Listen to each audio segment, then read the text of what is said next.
할렐루야 성도님 여러분 반갑습니다. 유튜브 성도님들도 반갑습니다. 지금 저희 빌라델피아 교회가 일주일 전에 일본 동경으로 선교를 갔는데 그 선교팀과 또 동경에 있는 우리 빌라교회 성도들과 함께 지금 인터넷으로 예배를 또 드리고 있습니다. 네, 하나님께 감사드립니다. 멀리 떨어져 있지만 인터넷으로 예배드리지만 동일한 큰 은혜가 있을 줄 믿습니다. 오늘 하나님께 주신 말씀은 히브리서 3장 15절에서 19절과 히브리서 4장 3절입니다. 히브리서 3장 15절에서 19절 말씀과 히브리서 4장 3절입니다. 제가 봉독하겠습니다. 성경에 일렀으되 오늘 너희가 그의 음성을 듣거든 경노하시게 하던 것 같이 너희 마음을 완고하게 하지 말라 하였으니 듣고 경노하시게 하던 자가 누구냐? 모세를 따라 애굽에서 나온 모든 사람이 아니냐? 또 하나님이 40년 동안 누구에게 노하셨느냐? 그들의 시체가 광야에 엎드러진 범죄한 자들에게가 아니냐? 또 하나님이 누구에게 맹세하사 그의 안식에 들어오지 못하리라 하셨느냐? 곧 순종하지 아니하던 자들에게가 아니냐? 이로보건대 그들이 믿지 아니함으로 능히 들어가지 못한 것이라. 아멘.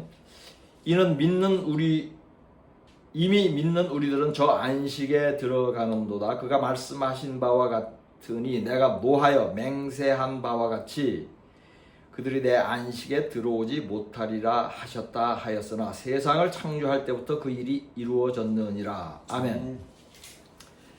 성경에는 엉긴젖이라는 단어가 종종 나옵니다. 엉긴젖은 크게 두 가지 의미입니다. 그것은 요구르트와 치즈입니다. 모두 우유를 재료로 만드는 것인데 고대부터 만들어 먹던 음식이에요. 그런데 엉긴 젖을 버터나 크림으로 번역하기도 합니다. 이들도 모두 우유를 재료로 만드는 것이므로 그렇게 번역할 수 있습니다.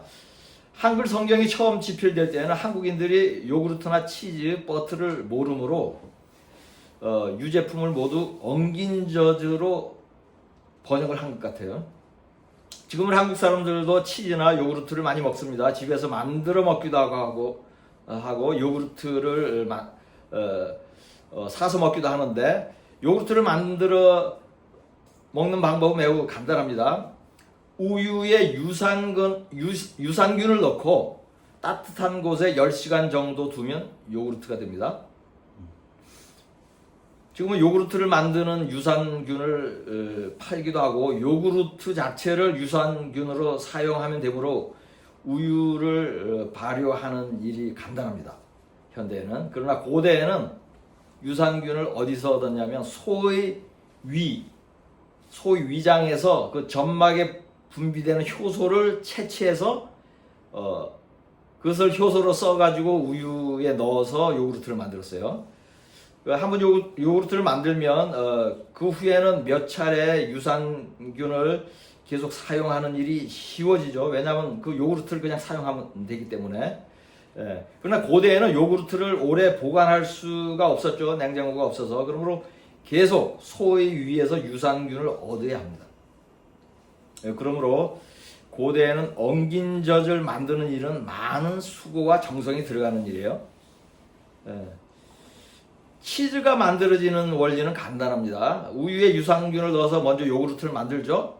그 다음에 그 요구르트에서 수분을 제거하면은 그냥 치즈가 되는 거예요. 이러한 과정에 이제 다른 재료를 첨가하거나 제조 방법에 따라서 이제 다양한 맛의 그 치즈가 만들어지는 것입니다. 고대의 엉긴 젖은 귀한 음식이었어요. 창세기 18장 8절을 보겠습니다. 아브라함이 엉긴 젖과 우유와 하인이 요리한 송아지를 가져다가 그들 앞에 차려놓고 나무 아래에서 모셔 섬에 그들이 먹으니라. 아멘. 아브라함은 특별한 손님인 하나님의 천사를 대접하는데 고기와 엉긴 젖을 차려줬죠. 또한 엉긴 젖은 요구르트와 치즈는 부유하고 풍요로운 삶을 상징해요. 신명기 32장 13절 14절을 보겠습니다. 여호와께서 그가 땅의 높은 곳을 타고 다니게 하시며 밭의 소산을 먹게 하시며 반석에서 꿀을 굳은 반석에서 기름을 빨게 하시며 소의 엉긴 젖과 양의 젖과 어린 양의 기름과 바산에서 난 순양과 염소와 지극히 아름다운 밀을 먹이시며 또 포도즙의 붉은 술을 마시게 하셨도다. 아멘. 이 구절은 하나님께서 이스라엘 백성을 윤택하고 부유하게 해주셨다는 의미의 말씀인데, 그 중에는 엉긴 젖을 먹이셨다는 표현이 있죠.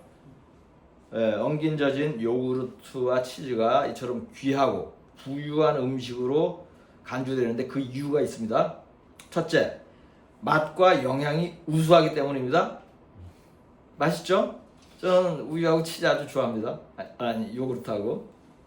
둘째, 만들고 보관하는 일이 간단하지 않기 때문이에요. 그래서 귀한 것이에요.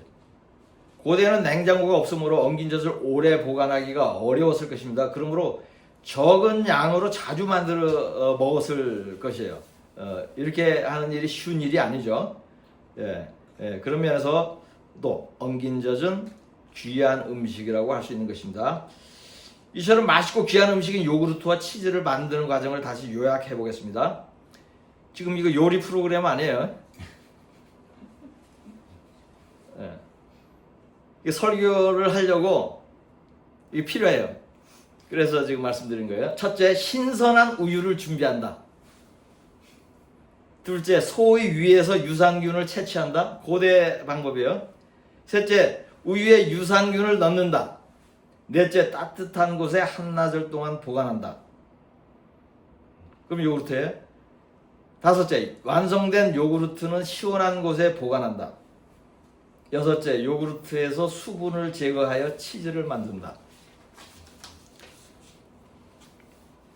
지금까지 엉긴 젖을 만드는 것에 대해서 길게 설명한 이유는 요구르트와 치즈가 맛있다는 걸 지금 제가 홍보하려는 것이 아닙니다. 요리 강좌도 아니에요. 귀한 음식보다 더 귀한 우리 영혼의 구원을 비유로 설명하기 위한 것입니다. 귀한 것이 만들어지는 데는 거쳐야 할 과정이 있습니다. 공장에서 자동으로 간단하게 만들어지는 제품도 과정을 거칩니다. 순금을 만들기 위해서는 고열에서 금을 녹이는 일을 여러 차례 반복합니다. 필요한 화학 성분을 또 넣어야 합니다. 순금이 만들어지는 과정을 거치기 위해서는 기술자가 필요하고 많은 시간이 소요되기도 합니다. 마찬가지로 귀한 음식보다 더 귀하고 순금보다 더 귀한 인간의 영혼이 구원받기 위하여도 거쳐야 할 과정이 있습니다.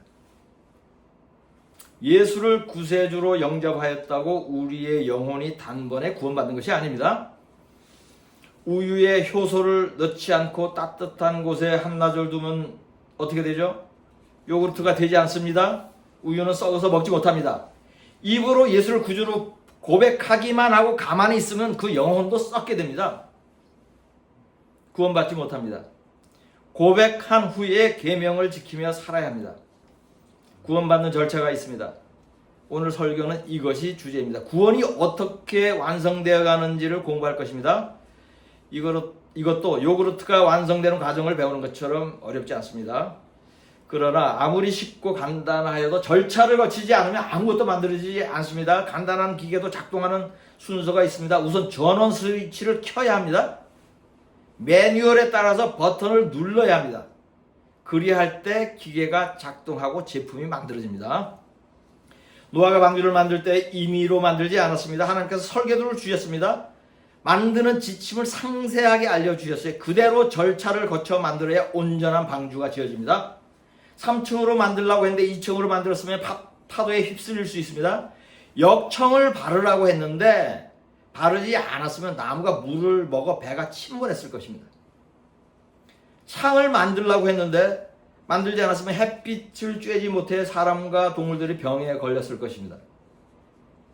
노아는 하나님이 주신 지침 그대로 다 준행하여서 방주를 지었습니다. 창세기 6장 22절을 보겠습니다.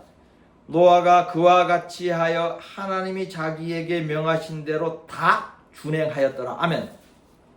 이처럼 하나님이 인간을 구원하실 때 명령을 합니다. 먼저 행할 것이 있고 나중에 행할 것이 있습니다. 그리고 그것을 모두 행하여야 합니다. 노아가 하나님이 주신 명령에서 벗어나게 방주를 지었다면 구원받지 못했을 것입니다. 배 안으로는 들어갔지만은 배 안에서 죽었을지 몰라요. 배가 침몰했을지 모릅니다. 인간들이 구원받기 위하여 가장 먼저 해야 하는 일은, 첫째 일은 복음을 듣는 것입니다. 하나님의 말씀을 듣는 것입니다. 성경을 읽는 것이에요. 이것이 구원의 시작입니다. 구원의 첫째 단추입니다. 이것은 엉긴 젖을 만드는데 비유하면 우유를 준비하는 것입니다. 방주를 짓는데 비유하면 나무를 준비하는 것입니다. 무엇을 만들든 재료가 있어야 합니다. 구원을 만드는 재료는 무엇이다? 하나님의 말씀입니다. 말씀 없이 구원받을 수 없는 것은 우유 없이 엉긴 젖을 만들 수 없고 나무 없이 방주를 지을 수 없는 것과 같은 원리입니다. 요한은 태초에 말씀이 계셨다고 선포하였습니다. 구원의 재료가 태초부터 있었습니다. 요한복음 1장 1절과 요한이서 1장 1절을 보겠습니다. 태초에 말씀이 계시니라. 이 말씀이 하나님과 함께 계셨으니 이 말씀은 곧 하나님이시라. 아멘. 태초부터 있는 생명의 말씀에 관하여는 우리가 들은 바요 눈으로 본 바요 자세히 보고 우리의 손으로 만진 바라. 아멘. 말씀은 피조물이 아닙니다. 태초부터 존재하였습니다.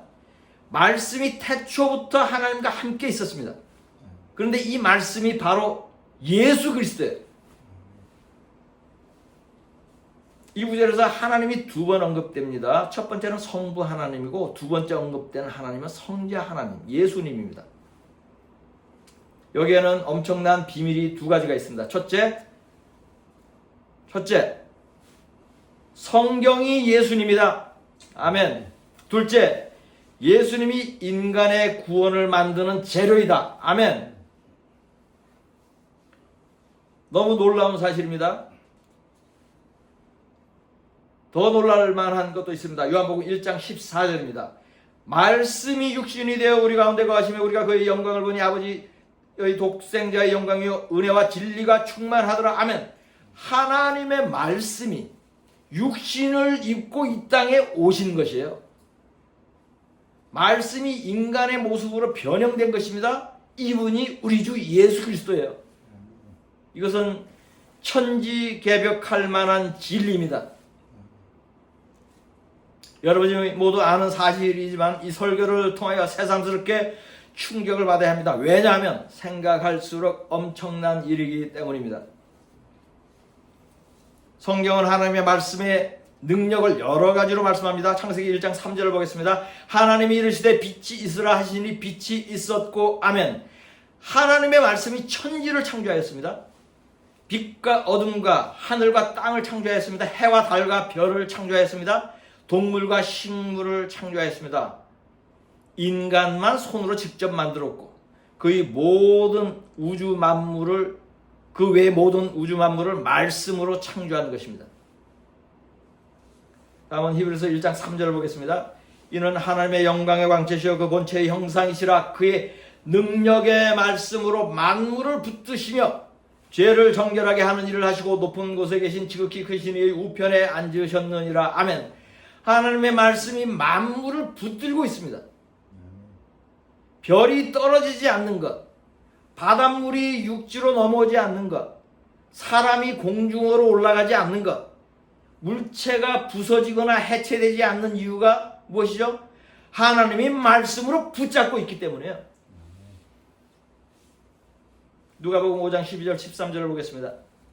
예수께서 한 동네에서 계실 때 온몸에 나병 들린 사람이 있어 예수를 보고 엎드려 구하여 이르되 주여 원하시면 나를 깨끗하게 할 수 있나이다 하니 예수께서 손을 내밀어 그에게 대시며 이르시되 내가 원하노니 깨끗함을 받으라 하신데 나병이 곧 떠나니라. 아멘. 하나님의 말씀이 병을 고칩니다. 나병까지도 고칩니다. 요한복음 11장 43절 44절을 보겠습니다. 이 말씀을 하시고 큰 소리로 나사로야 나오라 부르시니 죽은 자가 수족을 배로 동인채로 나오는데 그 얼굴은 수건에 쌓였다라. 예수께서 이르시되 풀어놓아 다니게 하라 하시니라. 아멘. 하나님의 말씀이 죽은 자를 살리십니다. 마가복음 1장 25절 26절을 보겠습니다. 예수께서 꾸짖어 이르시되 잠잠하고 그 사람에게서 나오라 하시니 더러운 귀신이 그 사람에게 경련을 일으키고 큰 소리를 지르며 나오는지라. 아멘. 하나님의 말씀이 귀신을 쫓아냅니다. 아멘. 베드로전서 1장 23절을 보겠습니다. 너희가 거듭난 것은 썩어질 씨로 된 것이 아니요 썩지 아니할 씨로 된 것이니 살아있고 항상 있는 하나님의 말씀으로 되었느니라. 아멘. 하나님의 말씀이 사람을 거듭나게 합니다.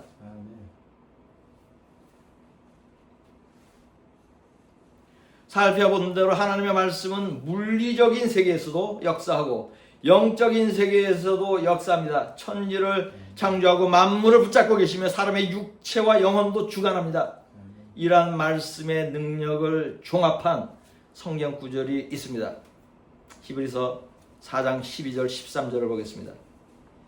하나님의 말씀은 살아있고 활력이 있어 좌우에 날선 어떤 검보다 예리하여 혼과 영과 및 관절과 골수를 찔러 쪼개기까지 하며 또 마음의 생각과 뜻을 판단하나니 지으신 것이 하나도 그 앞에 나타나지 않음이 없고 우리의 결산을 받으실 이의 눈앞에 만물이 벌거벗은 것 같이 드러나느니라. 아멘. 성경을 읽을 때 몸이 치료되고 영이 살아납니다. 죄가 드러나고 회개하게 됩니다. 성령을 받고 거듭남을 경험할 수 있습니다. 이것은 제가 체험한 일이기도 합니다. 성령을 받을 때 회개하고 거듭났으며 또한 30년 고질병인 디스크가 치유되었습니다. 문자 그대로 혼과 영과 관절과 골수까지 찔러 쪼개지는 경험을 한 것입니다. 하나님의 말씀으로 구원에 이르는 지혜를 얻을 수 있습니다. 디모데후서 3장 15절을 보겠습니다. 또 어려서부터 성경을 알았나니 성경은 능히 너로 하여금 그리스도 예수 안에 있는 믿음으로 말미암아 구원에 이르는 지혜가 있게 하느니라. 아멘. 그러니 성경을 주야로 묵상해야 합니다. 말씀이 영의 양식입니다. 마태복음 4장 4절을 보겠습니다. 예수께서 대답하여 이르시되 기록되었으되 사람이 떡으로만 살 것이 아니요 하나님의 입으로부터 나오는 모든 말씀으로 살 것이라 하였느니라. 아멘. 음식을 매일 먹지 않으면 몸이 약해지고 죽게 됩니다. 마찬가지로 하나님의 말씀도 매일 충분히 먹지 않으면 영이 죽게 됩니다. 영이 쇠약해집니다. 그러나 성경을 매일 묵상하면 영도 건강해지고 복을 받습니다. 시편 1장 1절 2절을 보겠습니다. 복 있는 사람은 악인들의 꾀를 따르지 아니하며 죄인들의 길에 서지 아니하며 오만한 자들의 자리에 앉지 아니하고 오직 여호와의 율법을 즐거워하여 그 율법을 주야로 묵상하는도다. 아멘. 하나님의 말씀을 충분히 먹지 않으면 영이 쇠약해지고 하나님을 아는 지식이 없어집니다. 이러한 사람은 어떻게 되죠? 멸망합니다. 호세아 4장 6절을 보겠습니다. 내 백성이 지식이 없으므로 망하는도다. 내가 지식을 버렸으니 나도 너를 버려 내 제사장이 되지 못하게 할 것이요 내가 내 하나님의 율법을 잊었으니 나도 내 자녀들을 잊어버리리라. 아멘. 지금까지 하나님의 말씀의 능력이 엄청난 것에 대하여 상세히 설명을 하였습니다. 그러나 이 모든 놀라운 능력보다 더 놀라운 사실이 있습니다. 그것은 하나님의 말씀이 바로 예수님이라는 사실입니다. 요한복음 1장 14절과 요한계시록 19장 23절을 보겠습니다. 말씀이 육신이 되어 우리 가운데 거하시며 우리가 그의 영광을 보니 아버지의 독생자의 영광이요 은혜와 진리가 충만하더라. 아멘. 또 그가 피 뿌린 옷을 입었는데 그의 이름은 무엇이다? 하나님의 말씀이라 칭하더라. 아멘. 구원의 근본이 하나님의 말씀이고 예수 그리스도입니다. 그러면 우리는 예수를 믿음으로 구원받을 수 있습니다. 그러나 하나님의 말씀도 예수님도 구원을 완성하기 위한 재료입니다. 예수가 죽으심으로 온 인류가 자동으로 구원받지 않습니다. 마음으로 믿는다고 모두 구원받는 것도 아닙니다. 구원받는 과정을 거쳐야 합니다. 그 과정은 3단계입니다. 첫째, 하나님의 말씀을 듣는다. 둘째, 하나님의 말씀을 믿는다. 셋째, 하나님의 말씀대로 순종한다. 요구르트 만드는 것보다 더 간단하죠? 엉긴 젖을 만드는 과정처럼 단순합니다. 엉긴 젖을 만들 때에 우유 외에 꼭 필요한 재료가 하나 더 있습니다. 그것은 유산균이죠? 구원을 만들 때에도 말씀 외에 재료가 하나 더 필요합니다. 그것은 성령입니다. 성령이 유산균이에요. 우유가 있어도 유산균이 없으면 엉긴 젖을 결코 만들 수 없듯이 하나님의 말씀을 들어도 성령이 돕지 않으면 말씀으로만 구원을 완성할 수 없습니다. 그러므로 성경은 성령을 받으라고 말씀하고 성령 충만하라고 명령하는 것입니다. 최종 단계는 말씀대로 행하는 것입니다. 이것은 유산균을 넣은 우유를 따뜻한 곳에 10시간 동안 발효시키는 것에 비유가 됩니다. 엉긴 젖이 완성되는 것과 구원이 완성되는 것이 유사하게 간단합니다. 본문 말씀은 이러한 구원의 과정을 언급하고 있습니다. 그리고 구원을 안식에 비유합니다. 안식은 천국에서의 영원한 안식의 예표입니다. 그러므로 안식일을 지키는 자들이 구원받는 것입니다. 본문 말씀 중 히브리서 4장 3절을 다시 보겠습니다. 이미 믿는 우리들은 저 안식에 들어가는도다. 그가 말씀하신 바와 같이 내가 노하여 맹세한 바와 같이 그들이 내 안식에 들어오지 못하리라 하였으나 세상을 창조할 때부터 그 일이 이루어졌느니라. 아멘. 이 구절에는 믿는 우리들은 저 안식에 들어가는도다 라는 말씀과 그들이 내 안식에 들어오지 못하리라는 말씀이 있습니다. 안식에 들어가는 것은 구원받는 것이고 안식에 들어가지 못하는 것은 구원받지 못하는 것이에요. 세상을 창조할 때부터 그 일이 이루어졌다는 것은 하나님이 세상을 창조하실 때 6일 동안 일하시고 7일째 안식하는 법이 만들어졌다는 의미예요. 천지를 창조한 후 하나님이 안식한 것과 7일째 안식한 것과 인간들이 안식일에 쉬는 것을 구원의 예표로 정해놓은 것입니다. 구원의 그림자예요. 본문 말씀에서 유의해서 볼 단어가 몇 개 있습니다. 히브리서 3장 15절에서 그의 음성 이라는 말이 있고 18절에서 순종하지 아니하던 자라는 표현이 있습니다. 19절에 믿지 아니함으로라는 단어가 있습니다. 이 단어들을 연결시키면 구원이 만들어지는 과정이 잘 설명됩니다. 여기서 그의 음성은 구원의 재료인 하나님의 말씀이죠. 그리고 믿지 아니함으로는 구원의 두 번째 단계인 말씀을 믿는 것에 대한 것입니다. 듣고 믿어야 돼요.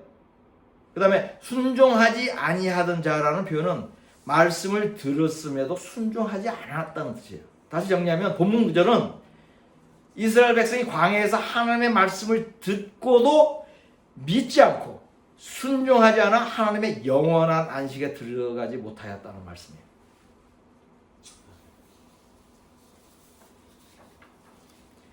구원의 재료는 주어졌는데 구원을 만들지 못하였습니다. 우유는 있는데 엉긴 젖을 만들지 못한 것입니다. 현대의 많은 크리스천들이 이스라엘 백성과 동일합니다. 성경을 읽고 설교를 듣습니다.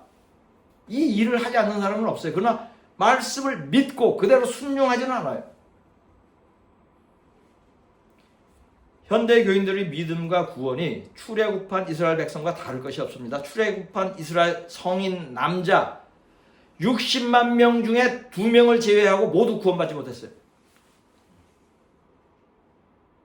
6명 중에 2명이 아니고 2명만 구원받은 게 아니고 60만 명 중에 2명만 구원받았어요.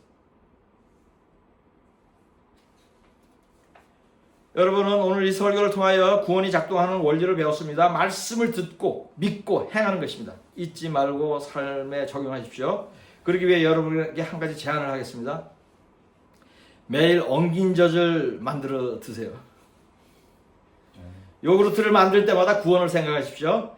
여러분의 구원이 잘 발효되고 있는지 요구르트를 만들어 먹으며 묵상하십시오. 저는 요구르트와 치즈를 매일 먹는데 요구르트는 직접 만들어 먹습니다. 이 설교를 준비한 이후로는 저도 요구르트를 만들면서 구원을 묵상하게 되었습니다. 구원의 원천이 하나님의 말씀이며 예수 그리스도입니다. 그렇다면 얼마나 아름다운 구원을 이룰 수 있겠습니까? 성경을 읽고 말씀을 믿으며 성령을 의지하여 말씀대로 순종하는 삶을 사십시오. 그리하여 하나님의 영원한 안식으로 들어가시기를 지금 오고 계신 메시아 우리 주 예수 그리스도의 이름으로 축복합니다. 본문 말씀으로 설교를 마치겠습니다. 성경에 이르실 때 오늘 너희가 그의 음성을 듣거든 격노하시게 하던 것 같이 너희 마음을 완고하게 하지 말라 하였으니 듣고 격노하게 하시던 자가 누구냐? 모세를 따라 애국에서 나온 모든 사람이 아니냐? 또 하나님이 40년 동안 누구에게 노하셨느냐? 그들의 시체가 광야에 엎드러진 범죄한 자들에게가 아니냐? 또 하나님이 누구에게 맹세하사 그의 안식에 들어오지 못하리라 하셨느니라고 순종하지 아니하던 자들에게가 아니냐? 이로보건대 그들이 믿지 아니함으로 능히 들어가지 못한 것이라. 이미 믿는 우리들은 저 안식에 들어가는도다. 그가 말씀하신 바와 같으니 내가 노하여 맹세한 바와 같이 그들이 내 안식에 들어오지 못하리라 하셨다 하였으나 세상을 창조할 때부터 그 일이 이루어졌느니라. 아멘.